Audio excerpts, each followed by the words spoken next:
Shall we begin? Why not? Welcome to Frankie Sense and More. It's like she's got a whole lot of goodness for you with a little bit of sass. Frankie, did you just say... She sure did. Not to mention, along with... Whoops. Join us now as Frankie Picasso and her new co-host mix it up with authors, musicians, and interviews with world-changing people. Let's begin, pal. Okay, let's begin now, because it only makes sense.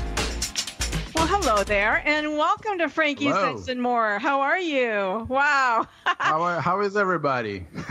That's the voice of Frederick Bai. As you remember, he's our new co-host. Today, we do have some amazing guests.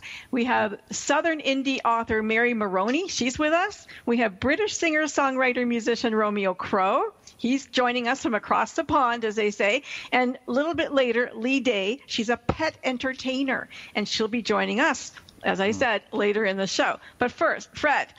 Yeah. My wonderful new co-host. How has life been treating you this week? Life is good. Life is pretty good. Life is advancing and expanding, and it's pretty darn fun, and I love it.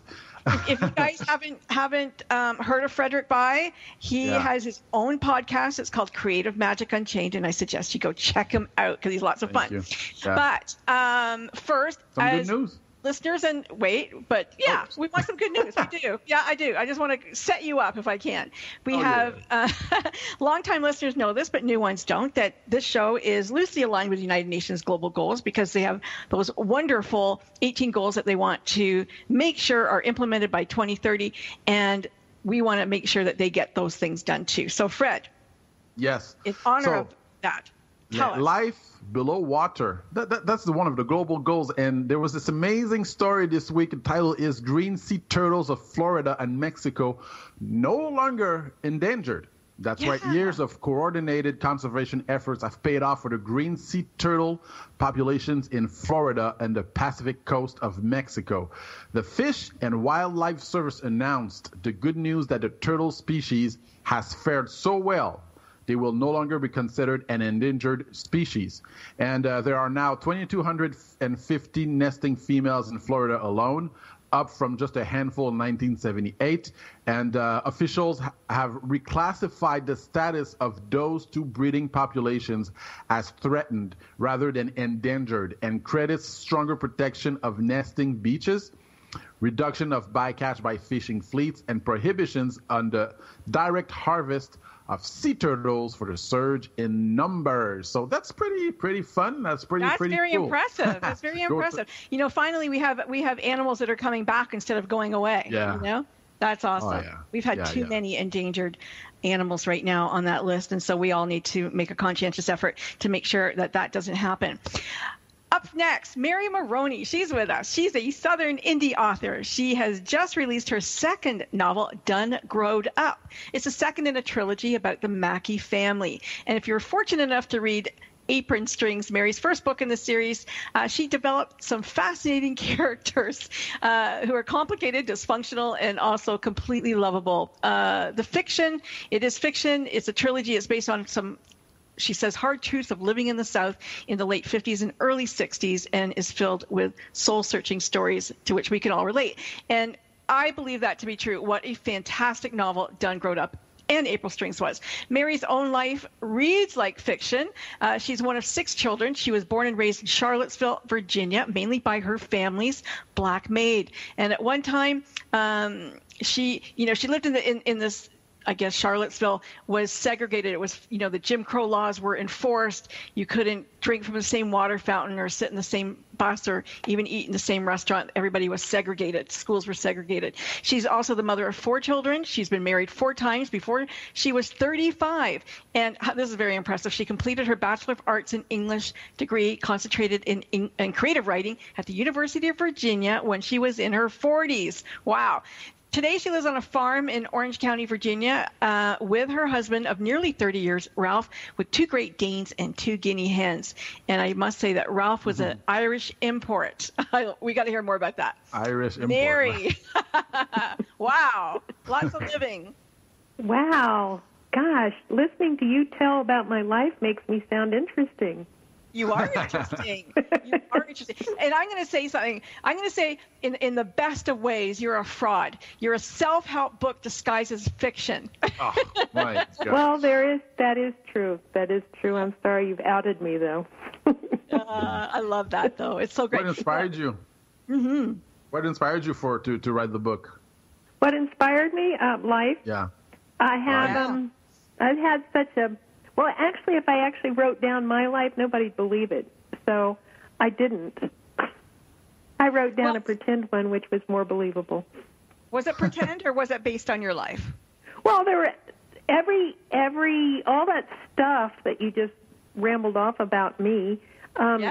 Certainly created a lot of emotion and things life experiences to shuffle through, and so I used all those emotions and all that life experience to fuel and give life to my characters, but my characters are fiction. Okay. Now, the theme in the book, we have alcohol addiction, we have, heroin, we've got, the rules in the South between the blacks and the whites. Even the maid Ethel didn't like to be hugged. It wasn't appropriate. So everybody had their right place. Everybody knew what they were supposed to do. And then come these Northerners who kind of, disrupted. They don't play by the same rules. They don't have the same rules. They didn't know how to put on those white gloves. They played differently. Mm-hmm. Yep. And as I was reading your book, what really came out to me, and I wrote to Fred, because it's in my book, I recognize Dr. Maxwell Maltz. I recognize psychocybernetics and how you talked about the mind being goal-seeking device. And you use that throughout the book, and it was very clever. Thank you. Jim, you're in California, right? Me? No, yeah, I'm in Toronto. Well, a Californian, Jim Samuels, is the one that really taught me about that mind stuff, and it works so well. I resolved a lot of issues just following Jim's theories on mind, that I thought, well, gee whiz, why don't I just put this in a book and share it? Because how did it help you? You said you resolved a lot of issues. Well, it made it so that I was less of a victim. I learned how to steer the ship, as opposed to just sort of give the rudder over to an undisciplined mind. Now I'm going to learn how to just let go of the rudder altogether and just let the universe run the show. That's my next plan. Do you have like a practice? Like, do you meditate? Do you walk in the mountains? Like, do you have a certain practice? I do have a practice. I walk a lot. I just, whenever I have to write something, or I get to a place where I'm in my writing and I can't come up with the solution or the next step, I get up and walk and just let it all go, or go to bed at night and wake up in the morning, hopefully with a solution. Yeah. Mary, you were married 4 times, so 5. Actually, 5. Don't. I'm sorry. 4 times by the time you were 35. Yeah. So I'm just wondering, what sign do you think you had over your head that attracted you to Mary? Friends of mine say, well, I guess it was pheromones. I don't know what it was. I didn't have to even go out of my house. Wow. Do you believe in marriage now? I'm married now. I've been married for almost 30 years to the same person. And he's the Irish import. I had to import one, actually. That would stick. Why do you think the other ones failed? Well, 2 of them died, so I don't guess that was... Sorry about that. My fault. Well, you don't need to be sorry. They're dead, and that's the way it is. And... That's another book. Well, yeah. I'm just teasing. 2 of them died, and 2 of them were destined not to work, because I think the whole process was about my growing up. I really do think that what I learned in the chaos that was my first 35 years was that who I thought I was wasn't who I was at all, and I needed to go through an awful lot of things to hit me upside the head before I realized that I was my own agent. I was my worst enemy. As you know, that as Pogo says, we've seen the enemy and it is us. Mm-hmm. Yeah. And it makes so much sense, Mary. It makes so much sense because, I write self-help, but what I'm hearing you say, and like so many of us, is, our socialized self. We don't know who we are because we were socialized to be somebody else until we wake up in midlife, usually. And for women, it's around the 34, 35-year mark. And you realize, and that is a phenomenon that you could read about, that wow, now I got to find out who I am. Yeah. Yeah, interesting. And how did you know to go to college that you wanted to become a creative writer at 40? Like, what happened? I'm lazy. I'm really, really lazy, and the thing that came easy for me, storytelling is the easiest thing in the world for me. So I thought, and I write reasonably well. So I thought, okay, well, right, very well, very well. Thanks. I was sort of like the Scarecrow in The Wizard of Oz. I needed to go to college to get legitimized. Mm-hmm. Mm-hmm. Do you visualize your scenes? Like, do you see scenes in your head? Moving scenes in your head while you write fiction. Well, how do scenes come to you? Things come to me when I get out of the way, and I know that sounds like that's so trite, and that's so everybody says that and whatever. But I can sit down in front of my computer and start writing, and if I'm not trying to control it, things just flow. If I'm really, really working it and making sure that all the words all sound excellent and beautiful, it's just stilted and horrible. So I do my best writing when I just allow my muses the way to take go. over. Okay, we're going to go to a commercial break. Mary, I want you to stick around, if you will. We're going to meet another writer. He's a writer and a musician-writer, or a songwriter. Romeo Crow is going to come up after our commercial break, and feel free to join in a conversation with us. And after that, we're going to meet Lee Day. She is our pet entertainer, and she's been doing that for a lot of years. So she's like a runaway freight train. You're going to wait till you meet her. Does she entertain pets? Stay close. Pardon me? Does she entertain pets? Yes, and people. We'll be right back. Don't go anywhere. Frankie Cents and More. We'll be right back after we pay the bills. Welcome to Geraldine Tegelov Live, the show that shares with you the secrets of redefining, reinventing, and rebuilding your life. Having pulled herself from the rubble of financial ruin and having gone on to create a highly successful career, Geraldine has become an expert in the art of transformation. She believes that it doesn't matter where you are right now, how overwhelmed you feel, or how impossible the task of turning your life around may seem. You can do it. Stay tuned as metaphysician, international best-selling author, and intuitive Geraldine Tegelov gives you the inner understanding and the outer practical how-to to create your amazing life. Gain a fresh perspective on how to redefine, reinvent, and rebuild your life. Join Geraldine Tegelov live every Tuesday evening at 6 p.m. Eastern Standard Time, right here on the TogiNet Radio Network. This is the TogiNet Radio Network, broadcasting quality programming to the world.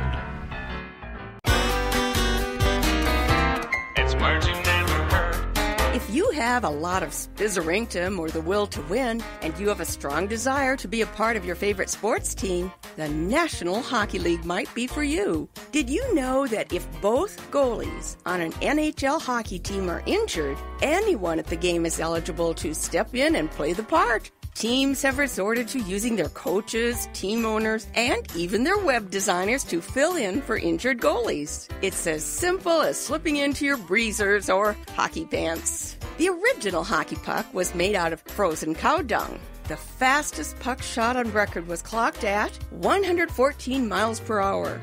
And I'd like to take this opportunity to send out a special thanks to the men and women of our armed forces serving our country around the world. It's words you never heard. I'm Carolyn Davidson, and you can have fun challenging your words you never heard vocabulary with my free app, Too Funny for Words.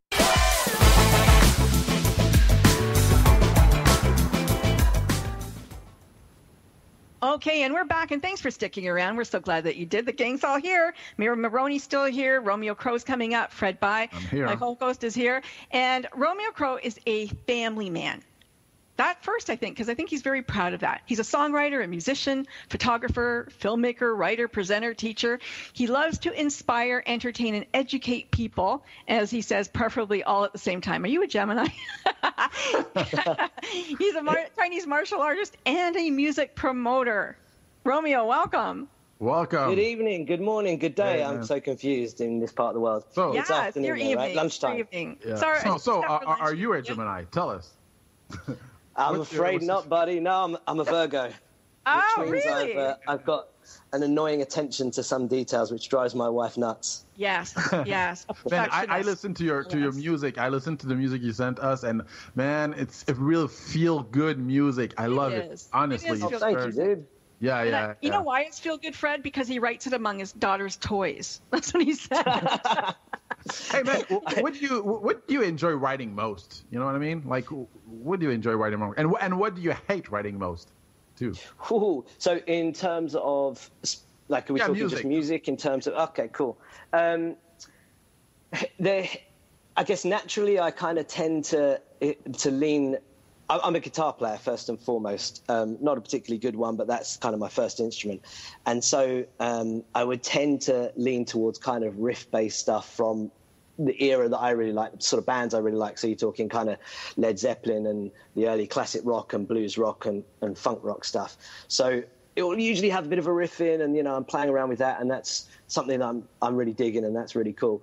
But especially in the UK, you know, that's possibly not the most commercially viable music. So I love playing it. It's great fun.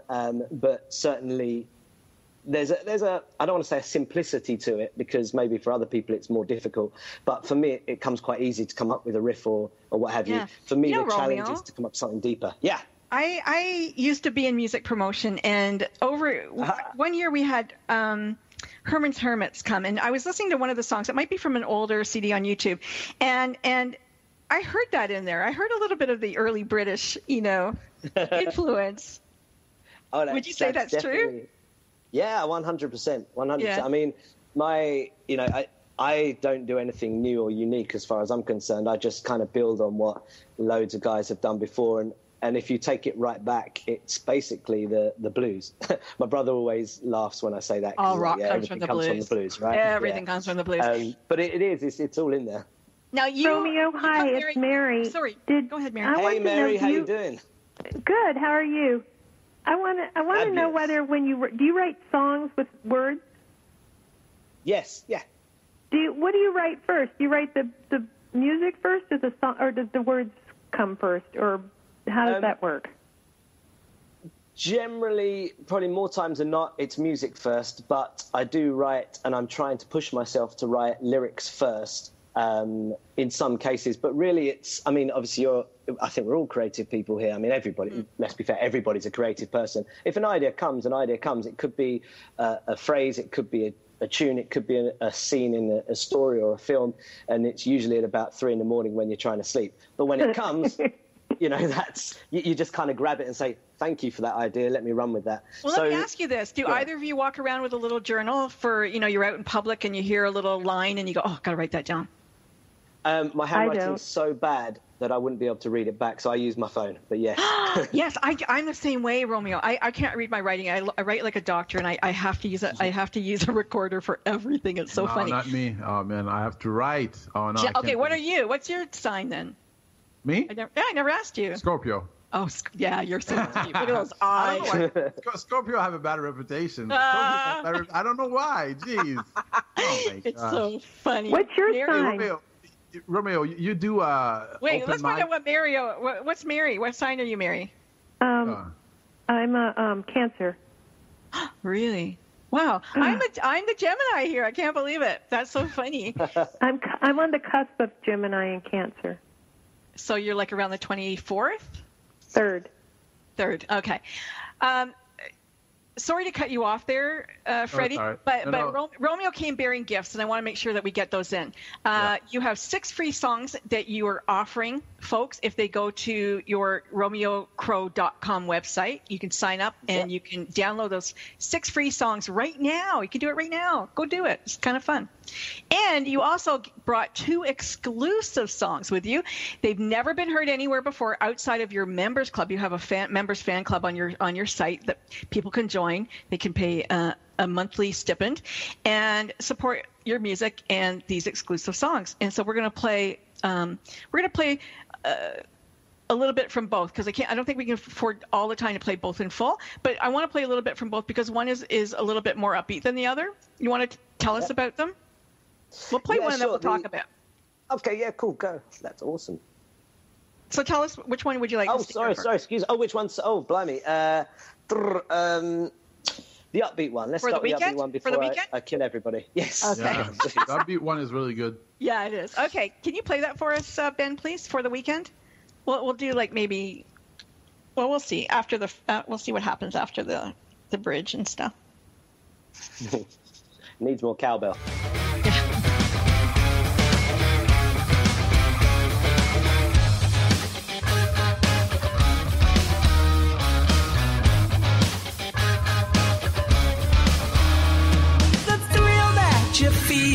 Is nothing but a little space in time to fill all your living with someone else's dream. Well, it's a crime. The only voice that matters is the one that you can hear inside your head.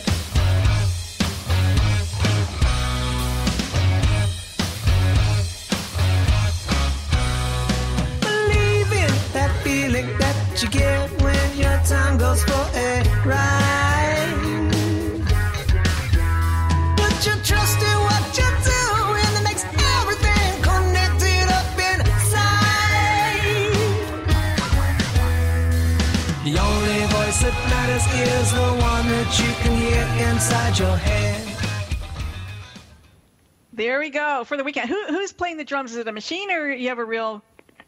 No, I do everything myself. Awesome. So that's why it takes me too long. It takes so long. So the drums are sort of programmed, like real sounds and MIDI stuff. Sure. You perform in front. You have an open mic in the UK, and you perform in front of the public. Tell us a particular moment. Something. Tell our listeners a particular moment that happened. In front of people. In the open mic? Awkward. Yeah. Or just performing music. He brings other people to open mic, too. I mean, so with the open mic specifically, as far as I'm concerned, my job is to help everybody feel relaxed and comfortable and play. So as it gets quite busy, I tend actually not to play at the open mic. And people always say to me, but Romeo, why aren't you playing? How come you don't play? We never hear you play. I say, well, because it's not about me. It's not my gig. Yeah. It's here for you guys, So in that sense, I don't really do too much. However, the flip side to that is I'm very comfortable in that place, and that means that if I do play, sometimes it's very late, and I'm usually quite drunk by that point. Oh. And my memory and remembrance of lyrics, it's not very exciting or interesting, but a recent one I went, everybody was like, come on, Romeo, go do the last song, go do the last song. So, all right, fine. I stumbled up to the stage. I can do it. Give me the, get my guitar, get my guitar. And I was like, I know what I'll do. Clearly, it's a good idea to do Sweet Child of Mine by Guns N' Roses. Oh, I love that song. The first couple of chords, started singing the first note, looked about and was like, yeah, that's completely the wrong key, isn't it? You forgot lyrics, right? Before I forget lyrics all the time. And it was in the wrong key. And have any of you guys seen Captain Fantastic? Has anybody seen that movie yet? Oh, I haven't. No. Oh, my God. Fantastic movie. Such a good movie. But there's a scene in that movie where a young girl sings that song a cappella. Oh, yeah. It slows it right down, and it's so beautiful. Just so beautiful. Just love it so much. Romeo, you say that you really like to help people and enthuse people, and maybe that comes a little bit from your martial arts training. I don't know. I used to be world kickboxing champion. I know all about martial arts, but I'm interested. Have you written a song for your daughter yet? I've kind of got a couple of ideas, but I haven't really gotten round to it yet, I must confess. I do have a few things. You got to do it, man. And he played it at her wedding. Play it at her wedding. Oh my God, really? It was so special. Oh, so special. Let's hear a little bit of the second one, Ben, so just to show the diversity in his music.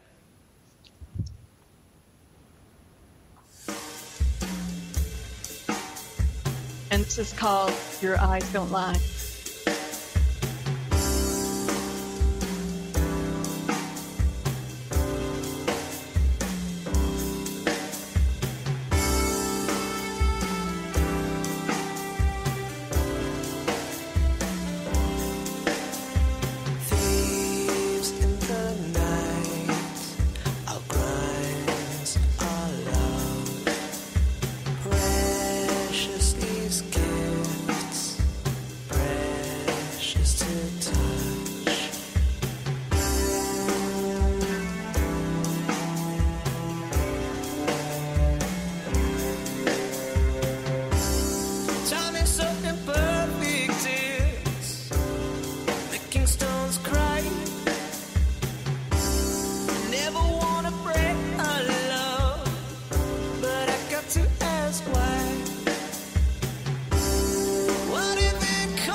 Nice. Your eyes don't lie. Yeah. What was it? What? Yeah. Where did that come from?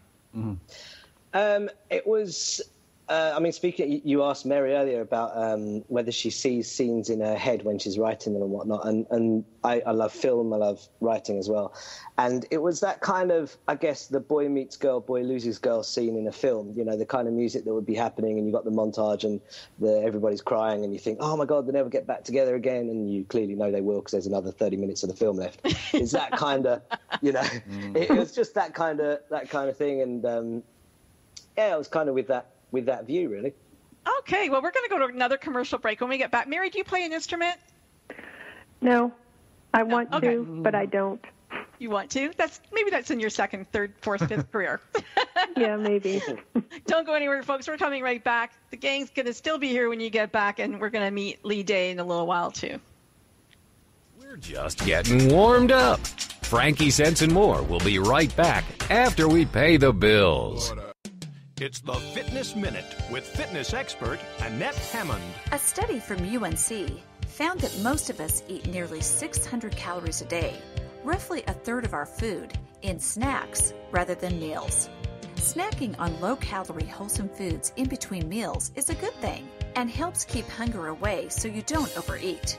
But choosing the wrong foods and acquiring bad snacking habits could be the reason the scale has stalled for you. Prevention Magazine gives 6 snacking mistake scenarios that will disrupt your weight loss. They are, number 1, you are good all day, but pig out at night. Number 2, you stuff your face before dinner. Number 3, you can't stop eating in the car.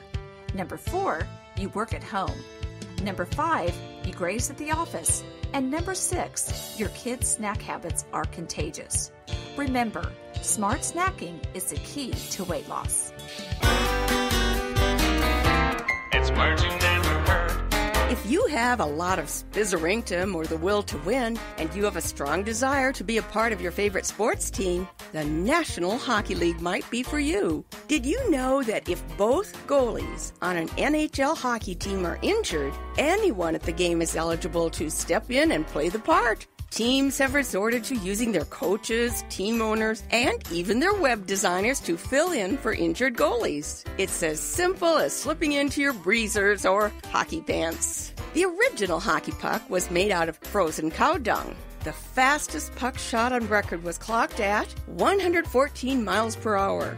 And I'd like to take this opportunity to send out a special thanks to the men and women of our armed forces serving our country around the world. It's words you never heard. I'm Carolyn Davidson, and you can have fun challenging your words you never heard vocabulary with my free app, Too Funny for Words.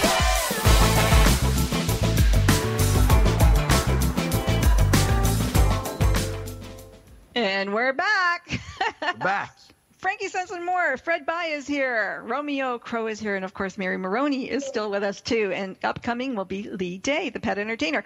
Mary, you said something very interesting off air. You said that your third book in the trilogy has been written, and it's not going to go out there until you get a traditional publisher, or maybe not ever. Why? What's up? It's too hard. Being an indie writer, being an indie writer is easy. To make being it... an indie marketer is a yes. I can't say that online what it is. No, yeah, you can. This show you can say anything. You didn't hear the beginning of it.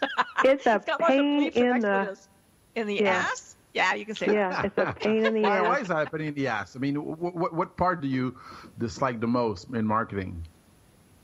Well, it's expensive. Everything? It's expensive, and it's like throwing money down a very deep well, and it's or having a yacht, or having a beach house, or anything else. It starts to feel like a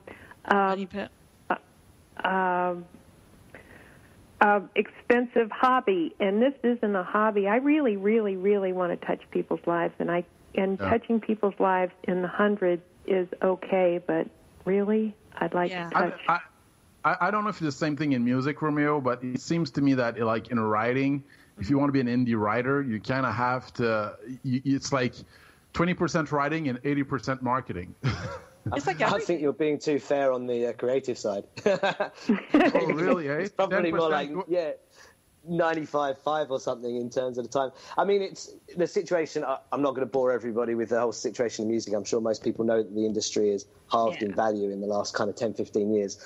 So everything's changing, and you've got to do things differently. And therefore, the opportunities where people will take a risk or take a flyer on you, let's say a record company or what have you, they are long gone, the way of the dodo. So you've got to make stuff happen yourself. In fact, a guy was telling... a guy I won't mention, but in the music industry, an event I was running a couple of days ago, was speaking, and he was telling me a story that he was at the BBC, Radio 1, playing a tune for a new artist that he wanted them to play. So he goes in there with the meeting with the guy, and the guy immediately pulls out his laptop and starts going to the artist's website before listening to the tune. And my guy said, well, what are you doing? So I'm checking their stats. And he said, well, don't check their stats. Listen to the song. Yeah. Surely it's the song. It's like, well, you think that, but actually, no, it's, they got traction? Have they got engagement? So there's all these things that, let's quote, to play the game, one must do. And they are, exactly as Mary said, I mean, it's time-consuming.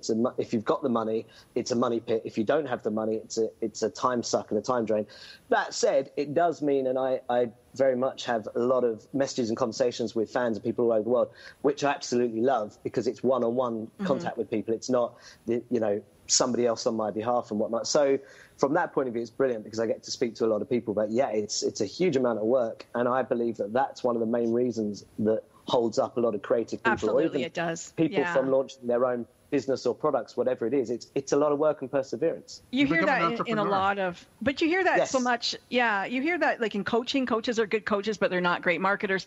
Musicians, they, if you're spending all your time trying to market, or writers spend all their time trying to sell their books, it's a very difficult, transition. You can't be everything, and there should be no need to be everything. And it's not a reflection on talent or anything that your sales aren't out there. It's really, I mean, I know a ton of super uber talented, award-winning musicians who nobody knows their name except in a little clique, right? Well, there's also some. It's almost like there's a secret formula, and if you don't know it, you're sort of out of the loop. Yeah. I mean, in publishing, indie author, you would think would be a great thing, and I presume the same thing is true in music. If you're an indie musician, assumedly that would be a great thing, but it's not. I mean, for example, in Charlottesville, Virginia, there is the there's the Festival of the Book, and it's held in Charlottesville. Well, my book is based in Charlottesville. I'm a native Charlottesvillian, and my book was not accepted in the Charlottesville or in the Virginia Festival of the Book because I was an indie writer. Well, that doesn't make any sense, does it? That's a kick in. Well, I think there's this stigma about indie writers too. You know what I mean? Like they're kind of Well, I think there's more indie writers today than the other way around. But in certain circles, I think there's this stigma about indie writers. Am I right, Mary? Or I think so, but I don't know that. I mean, my experience would indicate that. Is that true for you, Romeo, in music? Well, I think that the barriers or the entry barriers in writing and publishing yourself traditionally have been lower than in music, which was much more expensive game to get in. However, that's changed. Now music, you can do it on your phone and then you can put it on iTunes in 20 minutes, So I think that the barrier for music has dropped, and the same thing is happening across the board. The great thing is you can do everything yourself and get it out there to everybody in the world, and somebody in Australia can read your book or hear your song in 4 hours. The bad thing is everybody in the world can get their stuff out there, and so there's so much noise and there's so much stuff that probably shouldn't be put out, for consumption because it's not quite ready. And one of the great things with radio, with publishers, is that they filter that, but they don't always get it right. And it means they leave a lot of great stuff that just doesn't get traction because they don't fit it in, or the stats aren't right, or whatever. So I think that, absolutely, there's always that thought, if you don't have let's say a professional representation in terms of record label, in terms of publisher, or what have you, that are you one of those people who basically does crap, or is it worth listening to? And people's time is so fragmented and diluted, and their attention span is so quick that if you don't grab them quick enough, you're going to be put into that first category, and people make snap decisions, rightly or wrong. You know what? Yeah, but at the same time, this is my feeling. I think that a lot of people put out stuff, but few people last. You know what I mean? Like, there's a lot of new stuff. Yeah, it's very, like you say, it's very easy to get in, but if very few people are consistent, and you know what I mean? 3 years from now, I'm pretty sure that 95% of the people who are here now will be gone. Like, we won't, you know what I mean? And only a few will kind of stay. I think those few are, in the end, going to be the winner. You know what I mean? Yes. Like, I think the cream rises to the top all the time, like, in the end. And you have to have that unstoppability. Yeah, the perseverance to stick around and wait. But I also want to set the intention for both you and Mary and you, Romeo, and Fred, you can help me do this, that they will become noticed, that a publisher or a record label will pick them up because their stuff is good and it should be picked up. And my God, Mary, your books are so good. I can't even imagine, a Penguin or somebody not wanting, to represent you. Mary, how do you feel like sometimes you read books, the #1 bestsellers, like, romance books? I mean, you know what I mean? And you have like somebody who writes and their writing is just awesome, and they're not as known as these people who like write less quality books. You know what I mean? Like, yeah, I do. Like I have a real problem with that, and I don't get. That's why I say there's some sort of secret handshake or something, because some of the published books are horrific. Yeah, and they're making millions. Like, they're making a lot of money. Yeah, but you know what? The difference is your book is literature, and their book is not. Yeah, genre. And there's a difference between those two. And I think, if you find a publisher of literature, like I said, like a Penguin, then, they will recognize that. And there's a big difference in that. And people like to read quality writing. Not everybody, I call them, the other ones are time wasters. Yeah, they're, you don't have to think, you don't have to, but this was your stuff. And two, as a writer also, how many writers who don't even write their books, but they're labeled as #1 best-selling author? How many people is like that? You know what I mean? They go on TV, that's their title. They never really I think Mary actually touched on that in the sense of the secret handshake or whatnot. That's the difference. It's marketing. It's the people who I'm going to say quote unquote succeed in the sense of people know about them, let's say famous, or they get big deals or whatnot. Very, very often those are the people that either themselves or have a team around them that are very, very good at the PR and the marketing side and the networking and all of the things there, because it's difficult to get to certain people. It's difficult to get considered for certain things. But if you can have instructions, if you're kind of already in the way, if you know how to present things, and if you want to walk that walk, and not that many creative people particularly want to, but it's kind of like that's where the path is. That's where the secret handshake is, so to speak. I like that secret handshake. Well, there are also, I think I read recently, there's 300 books published a day.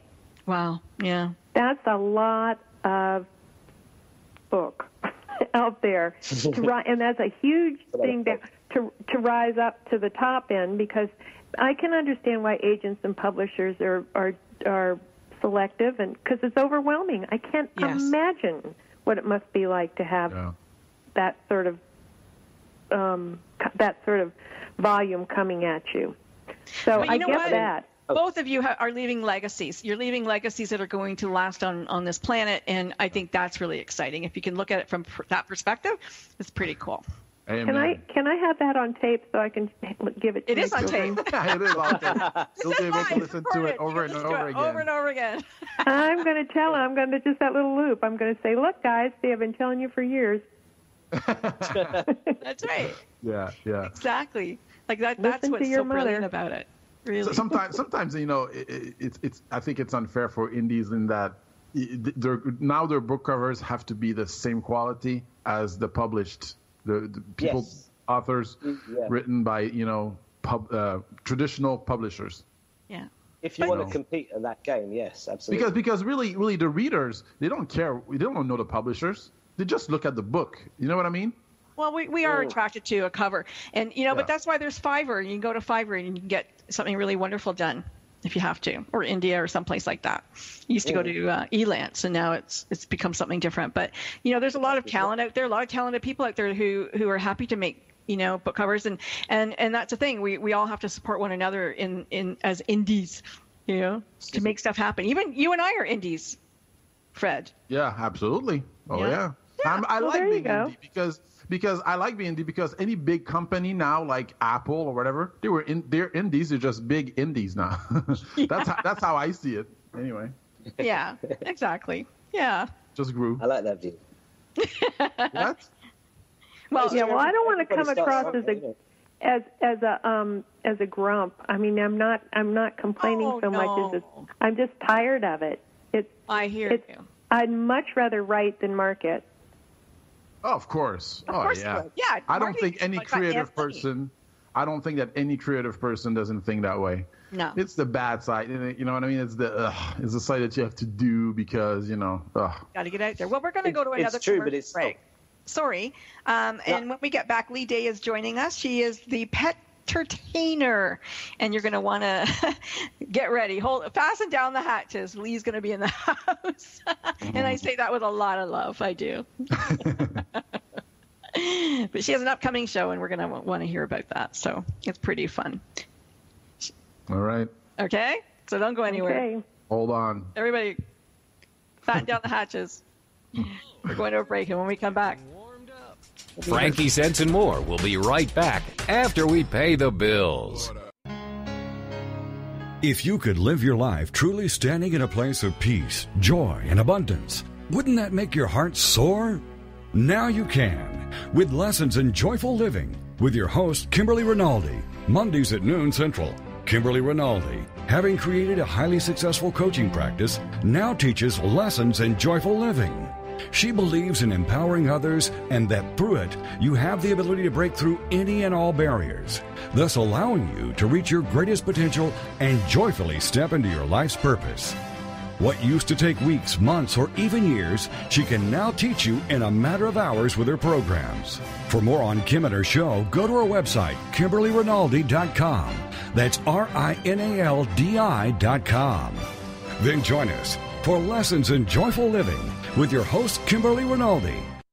It's the Fitness Minute with fitness expert Annette Hammond. Whether it's lunges or crunches or tricep dips, there is usually one exercise that you dread doing. I tell my clients that when they are working out on their own, to do the exercise that they like the least first.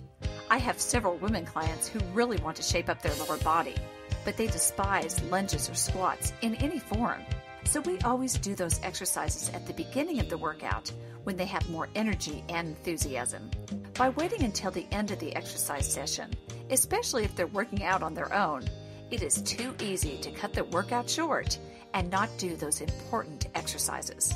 For me, abdominal work is my least favorite, so I always do my abdominal exercises right after I warm up. After I get those out of the way, I concentrate on lifting weights, which I really do enjoy. For the Fitness Minute, I'm Annette Hammond.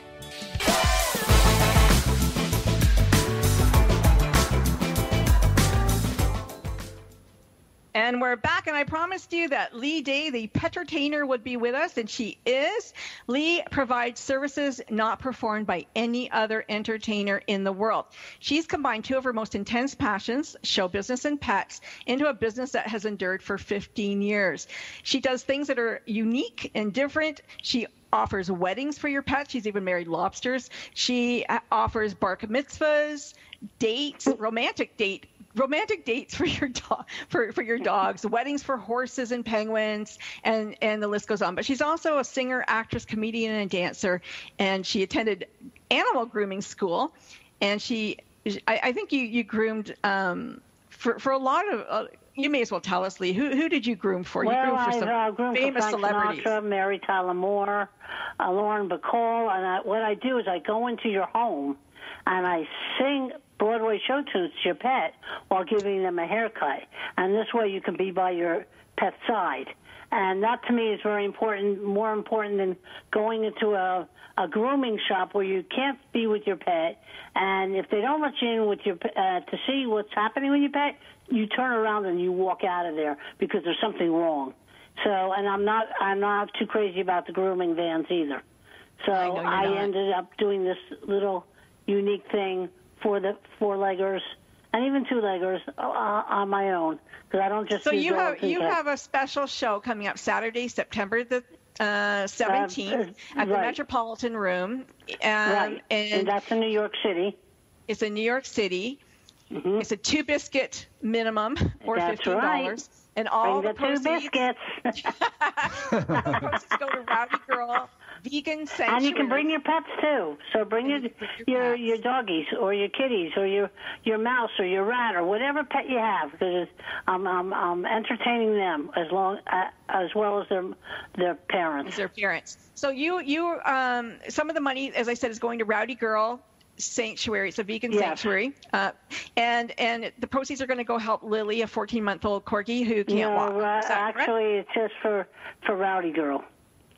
Okay. Yeah. It's for Rowdy Girl. How did this come about? How did you meet Rowdy Girl? Well, I know actually, my friend Rebecca, who's like a sister to me, she had told me about Rowdy Girl and sent me the video of Renee singing to her cows. And I thought, how cool is this? Here this is a woman who's married to a man who raises cattle for slaughter. And she changed it all around where it became she became vegan, because she thought she's going to lose her mind. If he doesn't stop doing this, she's going to leave him because she couldn't take it anymore. And the last load that he took, she went and picked up and brought back home and said, no more of this. And her husband didn't know if it was going to work, and it did, and they became a vegan sanctuary. How beautiful is that? That is nice. How do they make money? It's all by donation? And it's all by donation, and they had a recent very bad flood in Texas, as you know. Yeah. So this is a recovery fundraiser, so they can recover the farm. So Rowdy Girl's in Texas. Okay, right. Ben, have you heard of Rowdy Girl Vegan Farm? Ben's in Texas. I have not. Where is it? This is in Texas. It's in now I forgot myself. It's in Texas, and it's a beautiful sanctuary. It's unbelievable. So you travel a lot. Huh? You travel a lot for this, do you? Yes, I believe in it. I'm a vegan, and I actually was sort of like a hypocrite. Actually, you wanted to know where it was. It's in Angleton, Angleton, Texas. Yeah. That's where it's located. Highway 35 and 9667 West. Oh, you found it. Okay. Yeah, I found it. But, Renee and her husband, Tommy, are unbelievable people. unbelievable. I mean, she'll sit there and she'll sing to her cows. She was going to be a country singer, but her life belongs to the animals, just like me. What's on your set list? What are you going to sing to the animals and the people? What do I sing to them? What for this show? What's on your set list? What are you going to be singing? Oh, I'm going to be singing. I'm going to be singing somebody, love somebody, and I'm going to be singing Talk to the Animals. I've got a crow. Let me see. I'm going to sing a couple of the cute little songs. I'm going to sing. How about Please, Please Leash Me for a Walk, 'cause I can't hold it anymore. And I saw her face. Ow! It was a golden retriever. She's ferocious, and she knows just what to do. She's got those Cocker Spaniel eyes. A lick on the face, maybe nice, wet, and sloppy. My biscuits are your dog's best friend. Yeah, they are. And then how about we're adopting a baby, my family and me. We're adopting a baby, and we're gonna adopt from the Humane Society. Our future looks brighter, yeah, yeah, yeah, and definitely. We're adopting a puppy, no, a kitty, we'll adopt both. We're adopting the babies from the Humane Society. So I'll be singing a lot of that. The Room, how many people does that hold? It holds around 125 to 135, I think. Okay, so we really want to sell those tickets. We want to help Rowdy Girl. Oh, because you know what? You think about all the animals that you're going to save. You're going to have a howling good time.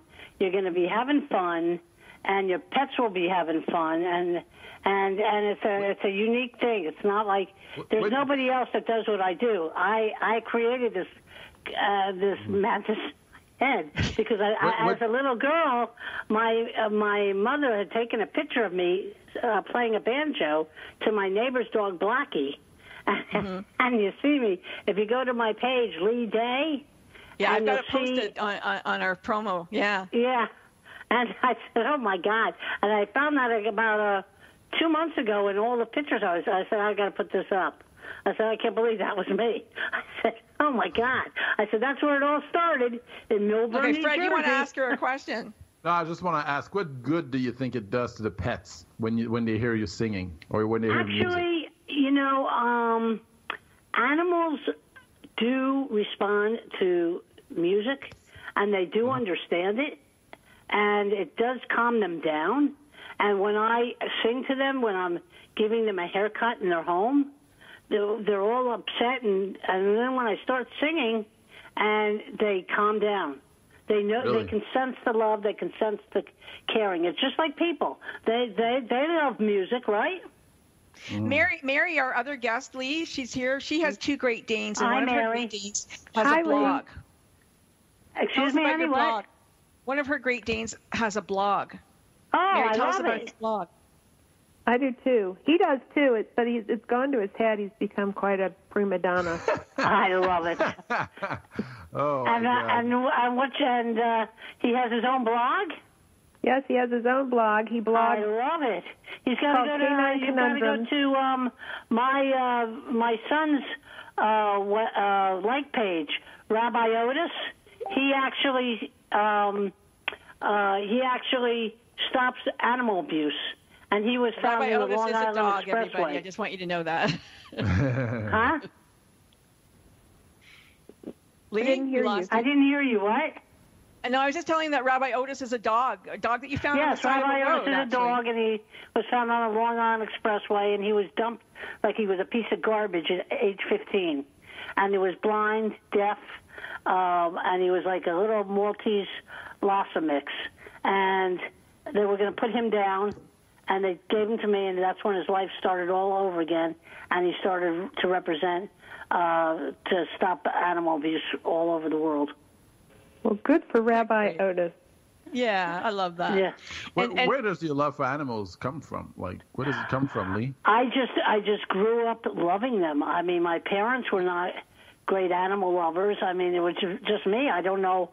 The minute I saw an animal, that was my heart.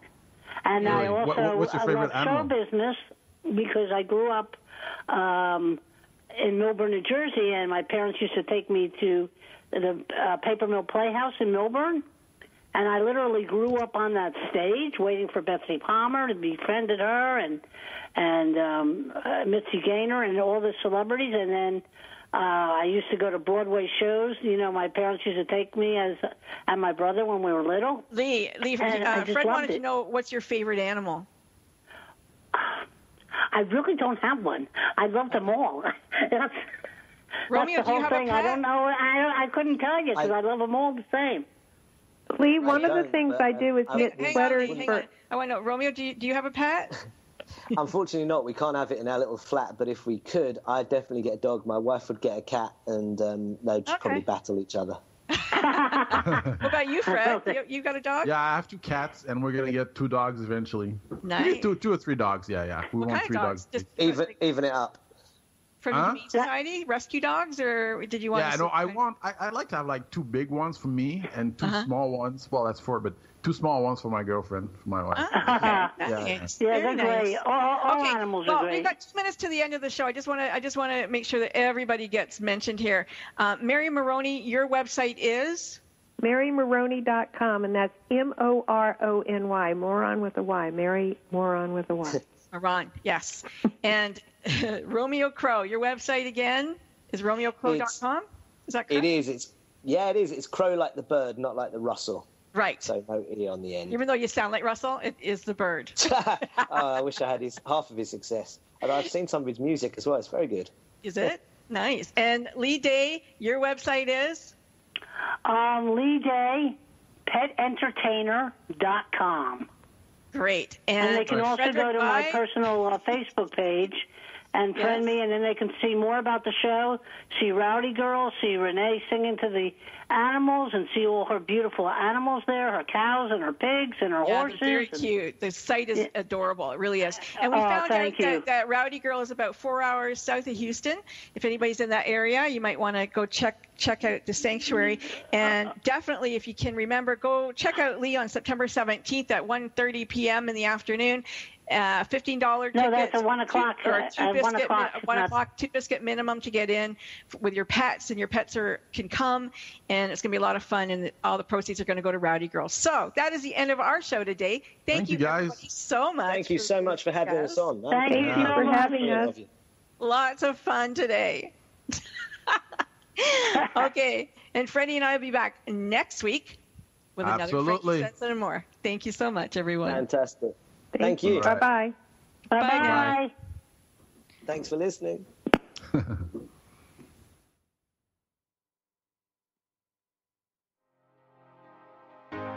See on the beat. Hit Rash Production.